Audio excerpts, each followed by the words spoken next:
Don't go. They're waiting outside. The words left my mouth before I had permission to speak them. My hand, rough from years of polishing silver and wringing out sanitizer-soaked cloths, clamped around the sleeve of a cashmere coat that cost more than my entire year's rent. The fabric was soft, impossibly soft, but the muscle underneath it turned to stone the instant I made contact. Junho stopped. He didn't flinch. He didn't look at my hand on his arm, and he didn't look at the heavy oak door he had been about to push open. He just went still, a terrifying kind of stillness that made the air in the restaurant vestibule drop 10 degrees. He slowly turned his head, his dark eyes sliding from the rainy street outside to my face. There was no gratitude in that look. There was only calculation. He was assessing if I was a threat, a distraction, or a lunatic. "Excuse me," his voice was low, a smooth baritone that barely carried over the hum of the wine fridges, yet it felt heavy enough to crush me. "The black SUV," I whispered, dropping my hand from his arm as if I'd touched a hot stove. I stepped back, hugging my leather order pad against my chest like armor. 3 spots down from the valet stand. Engine is running, but the lights are off. They've been circling the block for 20 minutes, and they stopped exactly when you stood up to pay the bill. Junho stared at me. For a second, I thought he was going to ignore me and walk out into the rain anyway. The dining room was empty, save for the sous chef packing up in the back and the low glow of the chandeliers dimmed for the night. It was 2 a.m. on a Tuesday. Nobody came to La Toile at this hour unless they were running from something or looking for something. Junho had come for espresso, double shot. He had sat at table 4, back to the velvet wall, eyes on the door. He was a professional. But even professionals miss things when they're looking at the obvious threats and ignoring the background noise. I was the background noise. I was just the server. "Show me," he said. It wasn't a request. He moved to the side of the floor-to-ceiling window, pressing his back against the velvet curtain so he wouldn't be visible from the street. I moved next to him, my heart hammering against my ribs like a trapped bird. I pointed through the condensation on the glass, careful not to touch the pane. "See the exhaust?" I murmured. "It's cold tonight. The vapor is rhythmic. Someone is feathering the gas to keep the heater on, but they don't want the brake lights to flare. There are 2 men in the front, 1 in the back. The one in the passenger seat hasn't looked at his phone once. He's just watching the door." Junho watched. He didn't blink. For 10 seconds, he just studied the shadow of the vehicle down the street. Then he saw it. The passenger door cracked open an inch, just enough to facilitate a quick exit, but not enough to trigger the interior dome light. He pulled back from the window, his expression shifting from annoyance to a sharp, predatory focus. He looked at me differently now. The dismissal was gone, replaced by a cold, sharp intensity. "Lock the door," he commanded. "I can't just." "Lock the door, Maya." He knew my name. He had read the brass pin on my vest probably hours ago. If I walk out there, I die. If they come in here, we both die. Lock it. I didn't argue. I flipped the heavy deadbolt and killed the foyer lights. The metallic click echoed like a gunshot in the silent room. Outside, the rain picked up, hammering against the glass, blurring the world into streaks of streetlights and black asphalt. We were trapped. Junho moved with a fluidity that shouldn't have been possible for a man in a suit that tailored. He didn't run, he glided. He swept past the maitre d', stand, and headed straight for the kitchen, motioning for me to follow. The space was narrow, smelling of truffle oil, reduction sauces, and industrial cleaner.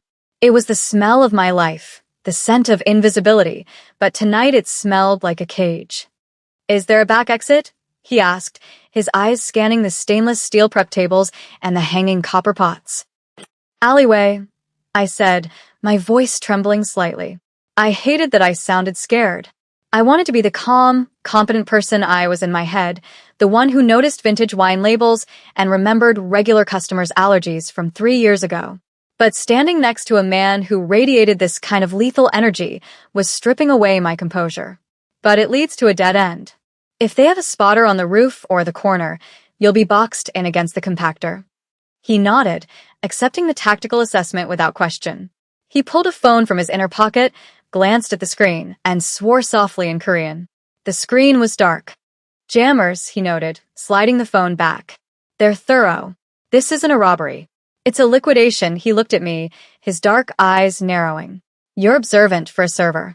I'm observant because I'm a server. I corrected him, finding a sudden spark of defiance. People don't look at the help.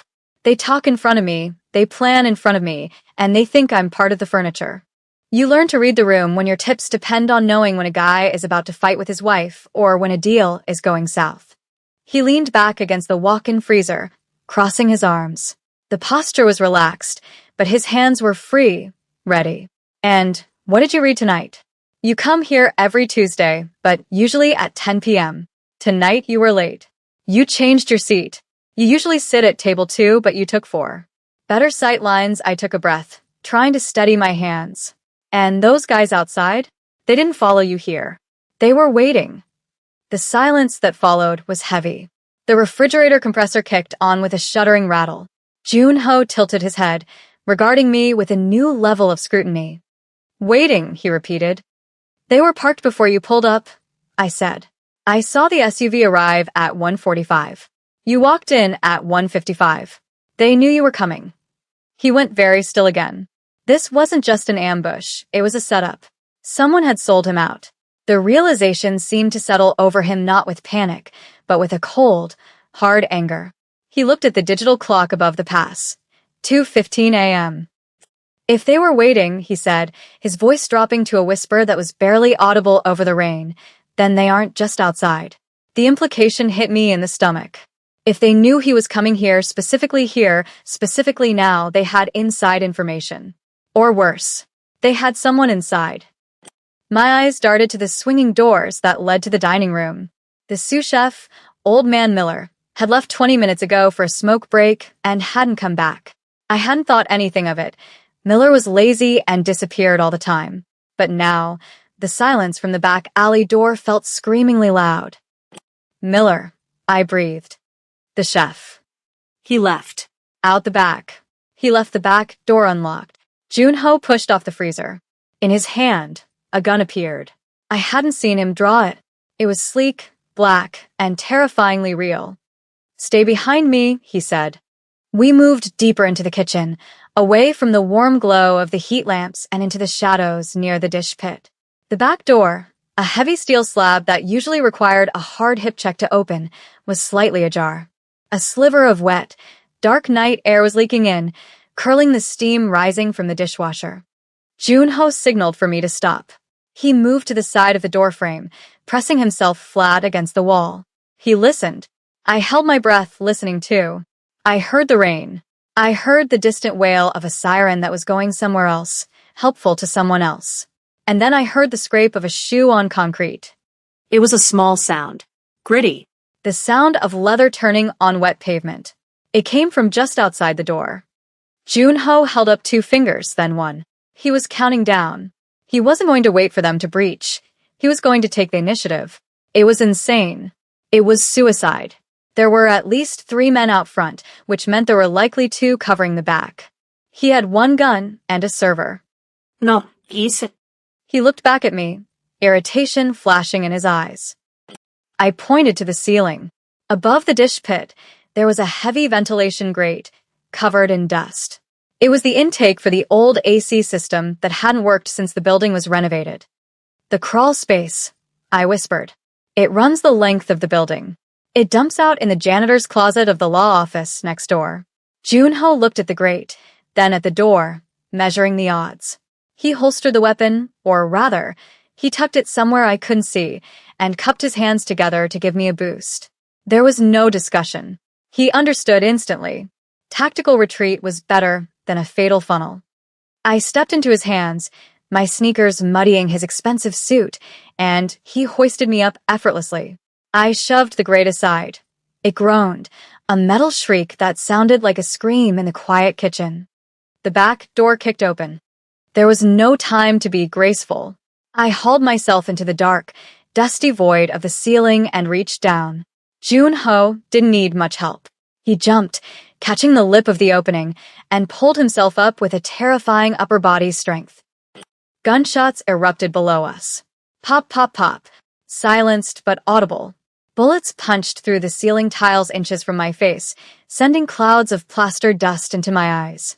We scrambled forward on our hands and knees, crawling over the metal rafters as the kitchen below swarmed with men who wanted us dead. Move, Junho whispered behind me. Don't stop crawling. We were in the walls now. We were the rats. And for the first time all night, I felt a strange surge of power. They were looking for a target on the ground. They didn't know the building like I did. They didn't know that the upscale facade was just a skin, and I was moving through the bones. The crawl space was suffocating. It smelled of dry rot and dead mice. Sharp screws poked through the ductwork, snagging my uniform and scraping my knees raw. Every movement sent a vibration through the metal that I was sure would give us away, but the sound of the rain pounding on the roof directly above us masked our escape. I led the way. I knew this path because I'd hidden up here once before, years ago, when the owner's ex-husband had come in with a baseball bat looking for money. I knew exactly where the weak spots in the drywall were. I knew where the darkness was absolute. Behind me, Junho was silent. For a man of his size, he moved with a haunting lack of noise. It was unnerving. I could feel his presence, a heat at my back, a pressure in the air, but I couldn't hear him breathe. Stop, he whispered. I froze. We were directly over the dining room now. Through the gaps in the drop-ceiling tiles, slivers of light cut through the darkness. We could see down. Below us, 3 men were moving through the restaurant. They wore tactical gear that looked too expensive for street thugs. Black windbreakers, earpieces, efficient movements. They were sweeping the room. One of them, a tall man with a scar running through his eyebrow, was holding my order pad. He was reading it. She's not here, the man said into his radio. Kitchen is clear. Back alley is clear. No sign of the target or the civilian. Civilian. That was me. Just collateral damage waiting to happen. Check the basement. A voice crackled back over the radio. And check the perimeter. They didn't vanish. Junho shifted his weight, peering through a crack in the tiles. He was memorizing their faces. I could feel the tension radiating off him, a coiled spring ready to snap. He wasn't thinking about escape anymore. He was thinking about revenge. We need to keep moving, I mouthed, hoping he could see me in the gloom. He didn't move. He was watching the tall man. The man had put my order pad down and was now wiping the mahogany host stand with a napkin, erasing his fingerprints. It was a casual gesture, almost domestic, and it chilled me to the bone. These weren't just killers. They were cleaners. If they caught us, there would be no bodies found. We would just cease to exist. Junho tapped my ankle. Go. We crawled another 20 feet until we hit the firewall separating the restaurant from the law office. This was the tricky part. There was a service hatch, barely 2 feet square, intended for wiring access. It was bolted shut. I fumbled in my apron pocket for my keys. I had a multi-tool, a sleek little thing I used to open wine crates. I pulled it out, my fingers slick with sweat and dust. Let me, Junho whispered. He took the tool from my hand. His fingers brushed mine, warm, steady, calloused. In the dark, the contact felt electric. He worked on the bolts with surgical precision, turning them slowly to avoid the squeak of rust. 1 bolt. 2. The hatch came loose. He lowered it silently onto the insulation batting. We slipped through into the next building. The air here was different, sterile, smelling of carpet cleaner and toner. We were safe for the moment. But as I dropped down into the janitor's closet of the law firm, I realized my hands were shaking uncontrollably. The adrenaline was wearing off, leaving behind a cold, shivering terror. Junho dropped down beside me. He straightened his suit, brushed the plaster from his shoulders, and looked at me. For the first time, I saw something other than calculation in his eyes. It was respect. You have a name, Maya, he said quietly. It's Maya, I said, my voice cracking. I know, he said. I mean, you have a stake in this now. You saved my life, which means your life is now tied to mine. Tied to yours? I let out a short, hysterical laugh. I leaned back against the shelves of paper towels, trying to find my breath. I just want to go home. I want to feed my cat. I want to forget I ever saw a black SUV. You can't, Junho said. He didn't say it cruelly. He said it like a fact, like gravity. They saw you. They have your pad. They know who you are. If you go home, they will be waiting. The reality of it crashed down on me. My apartment. My routine. My invisible, safe little life. It was gone. Burned to the ground the moment I tapped on his arm. So, what do we do? I asked, looking up at him. We survived the night, he said. And then I find out who sold me out. He moved to the door of the closet and cracked it open. The law office was dark, illuminated only by the streetlights outside. But first, we need to get out of this block. The perimeter is tight. They'll be watching the street. The linen van, I said. The idea came to me in a flash of memory. Junho looked back at me. What? The linen service for the restaurant. They pick up the tablecloths at 3 a.m. They park in the loading zone behind this building because the restaurant's alley is too narrow for their truck. They have a key to the service corridor. I checked my cheap digital watch. 2:48 a.m. 12 minutes, I said. Can you drive a truck? Junho asked. No, I said. But I can hide in a laundry cart. And I know the driver. His name is Stan. He wears headphones and never checks the back. Junho actually smiled then. It was a terrifying expression, sharp and wolfish, but it made him look human. Stan, he said, testing the name. Stan is going to be our best friend. We moved into the hallway of the law firm. We had 12 minutes to get to the loading dock, bypass the alarm system, and position ourselves before the truck arrived. And we had to do it while an assassination squad hunted for us next door. Stay close, Junho said. I didn't need the instruction. I was already moving, scanning the floor for motion sensors, checking the corners for shadows. I wasn't just a server anymore.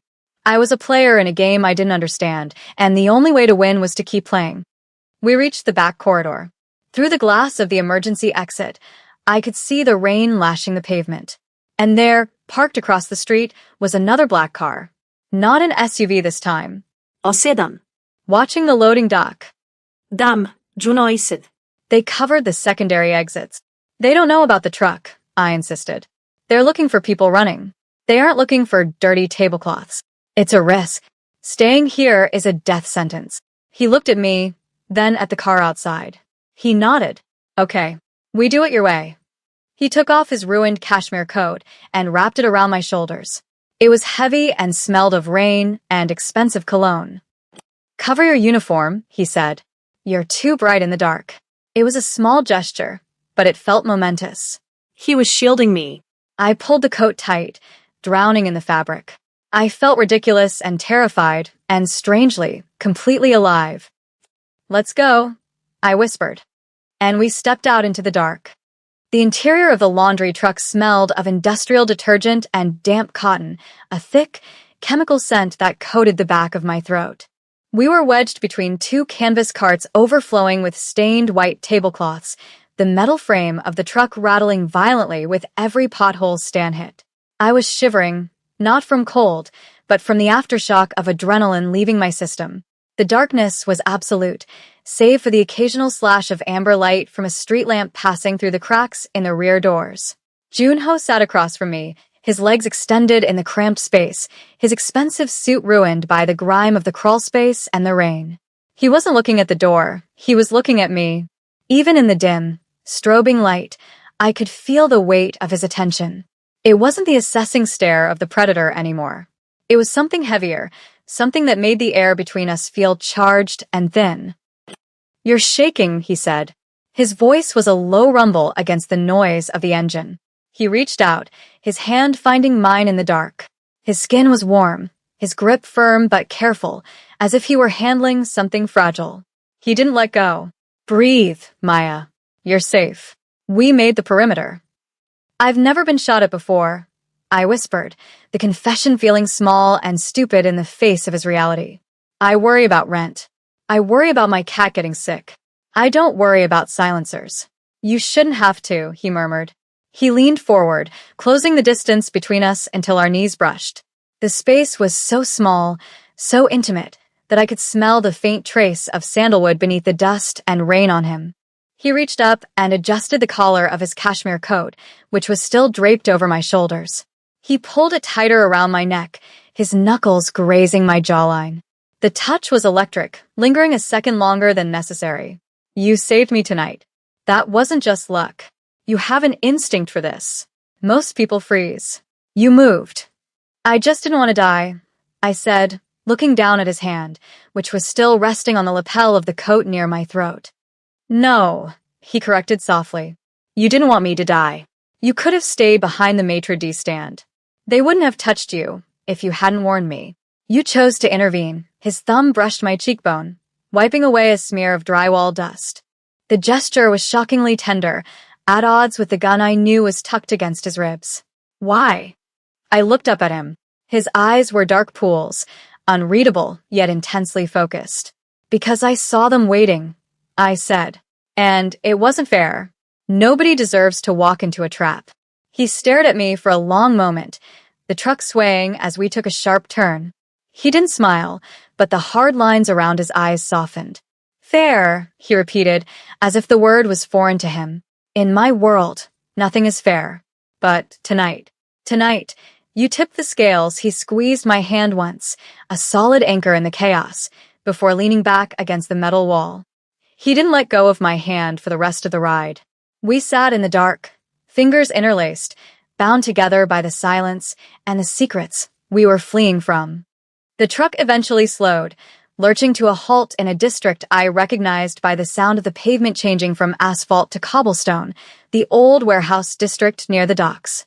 Stan, bless his oblivious heart, opened the back doors and marched off toward a service entrance with his headphones still blasting, never once checking his cargo. We slipped out into the misty night, moving like ghosts into the shadows of a shipping container. Junho led me not to a warehouse, but to a nondescript steel door on the side of a renovated loft building. He punched a code into a keypad, no hesitation, purely from memory, and the lock disengaged with a heavy thud. The safe house was a stark contrast to the grime of the crawl space. It was a minimalist apartment, all exposed brick and high-end furniture, with floor-to-ceiling windows overlooking the rain-slicked city. It was cold, uninhabited, a place designed for waiting, not living. Junho moved immediately to the windows, pulling the blackout shades down before turning on a single lamp. The light cast long shadows across the room, highlighting the exhaustion on his face. He took off his jacket, wincing slightly as he moved his left shoulder. "You're hurt," I said, the observation automatic. I stepped closer, my earlier fear replaced by the familiar, grounding routine of fixing things. The fall from the vent. "Just a bruise," he dismissed, but I was already moving to the kitchenette, searching the cabinets. I found a first aid kit. Standard issue, efficient, just like him. I brought it to the sofa where he Saturday. "Let me see," I said. He hesitated, then unbuttoned his shirt. A dark, angry bruise was blooming across his ribs where he'd hit the edge of the dumpster on the landing, and a shallow cut on his shoulder was sluggishly bleeding. I cleaned the cut with antiseptic. He didn't flinch, but his breathing shifted, becoming slower, more deliberate. I could feel his eyes on my face as I worked, watching my hands. "You have gentle hands," he said quietly. The air in the room seemed to contract, pulling us closer. "It's part of the job," I murmured, focusing intently on the bandage I was applying. "People come to the restaurant to be taken care of, even if it's just wine and filet." "I don't have anyone who takes care of me," he admitted. The vulnerability in his voice was so slight, so carefully controlled, that it hit me harder than a shout. He reached out and caught my wrist, stopping my hand. "Maya." I looked up. We were inches apart. The danger of the night was still outside, pressing against the glass, but in here, it was just the hum of the refrigerator and the heat radiating off him. He looked at me not as a tactical asset, but as a woman who had seen him weak and hadn't looked away. "Who knew you were coming to the restaurant tonight?" I asked, my voice barely above a whisper, breaking the spell but deepening the intimacy. I needed to solve this. For him. His thumb traced the pulse point on my inner wrist. Only my lieutenant. And the driver. The driver was waiting outside. I said, my mind racing back to the pattern I'd seen through the window. "But the signal, remember the passenger door? It cracked open. That wasn't an exit. That was a signal." I pulled my hand back gently to grab a piece of paper from the coffee table. I needed to draw it out. "The SUV arrived at 1:45. You arrived at 1:55.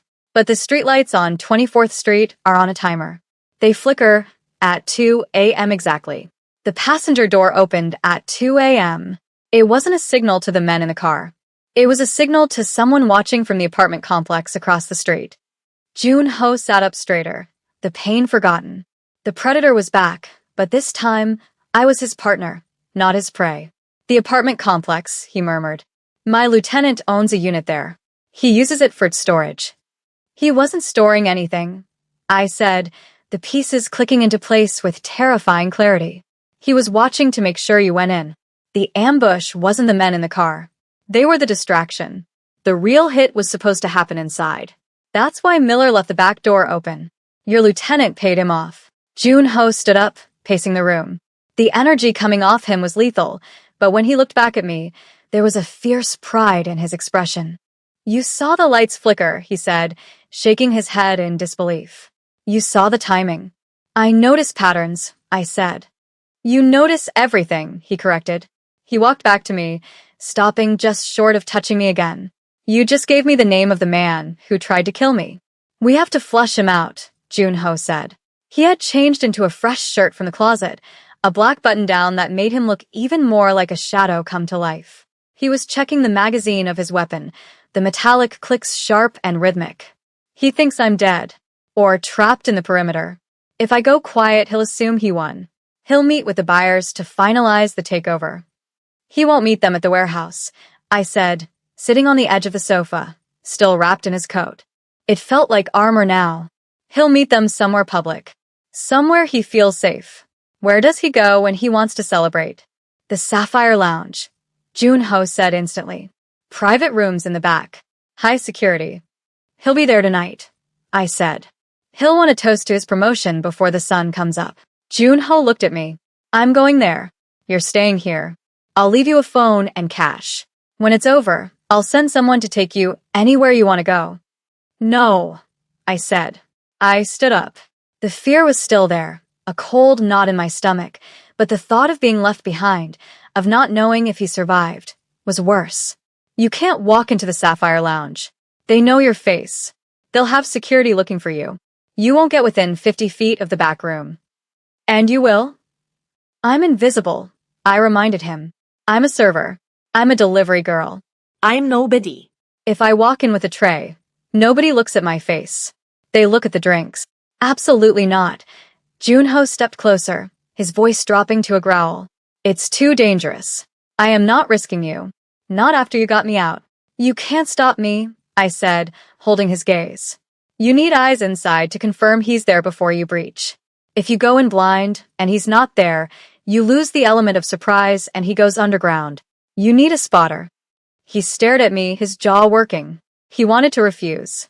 I could see the protective instinct warring with his tactical logic. He reached out, his hands cupping my face, his thumbs brushing my cheekbones. It was a desperate, possessive gesture. If they touch you, he whispered, the threat directed at the universe, I will burn the city down. They won't see me, I promised, leaning slightly into his touch. I'll be the background noise. Just like always. He rested his forehead against mine for a brief, heavy second. It was a surrender and a promise. Okay, he breathed. Okay. But you listen to me. You wear an earpiece. You stay in the public areas. You confirm the target and you get out. The second you give the signal, you leave. You don't wait for me. You run.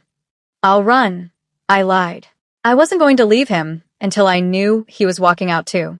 The Sapphire Lounge was a study in excess, velvet ropes, pounding bass that vibrated in your teeth, and enough mood lighting to hide 1,000 sins.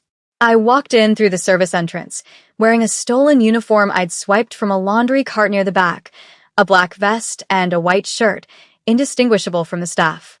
I carried a tray of high-end scotch, my head down, my posture deferential. I'm in, I whispered. The tiny earpiece Jun-ho had given me was invisible beneath my hair. Copy. His voice was in my ear, clear and calm. It grounded me. I'm in position at the north exit. Don't engage. Just look. I moved through the crowd. I was a ghost. Men in suits brushed past me without an apology. Women in sequins looked right through me. I navigated toward the VIP corridor. A bouncer stood at the end of the hall, arms crossed, scanning the room. He was looking for threats. He wasn't looking for the server clearing empty glasses from the table near the wall. I moved closer, polishing a table that didn't need it. I angled my body so I could see down the hallway. The door to the main private room was open just a crack. I saw a hand gesturing with a cigar. I saw a flash of a gold watch. And then I heard the laugh. It was a loud, braying laugh, the sound of a man who thinks he's untouchable. I recognized the voice. I'd heard it on the phone in the restaurant once, when Junho had taken a call. It was his lieutenant, Min-jae. Visual confirmed, I murmured, wiping a ring of condensation from the table. Room 1. He's celebrating. 3 others with him. 2 guards at the door. Get out, Maya. Now Junho's voice was sharp. I turned to leave, but the bouncer at the end of the hall shifted. He tapped his earpiece and looked directly at me. He frowned. He didn't recognize me. The staff here was regular. They knew each other. I was the anomaly. He started walking toward me. I've been made, I whispered, my heart slamming against my ribs. Bouncer approaching. Drop the tray. Junho commanded. Create chaos. I didn't hesitate. I pretended to stumble, sending the tray of heavy crystal glasses crashing onto a table of patrons. The sound was explosive, shattering glass, splashing liquor, screams of surprise. The entire section of the club turned to look. The bouncer lunged forward to grab me, but the crowd was in the way now, people jumping up, shoving back. In the confusion, the fire alarm triggered. Junho. The strobes began to flash. The music cut out, replaced by the shrill whoop of the siren. The club descended into panic. I slipped into the crush of bodies, using the stampede as cover. But instead of running for the exit, I looked back at the VIP hall.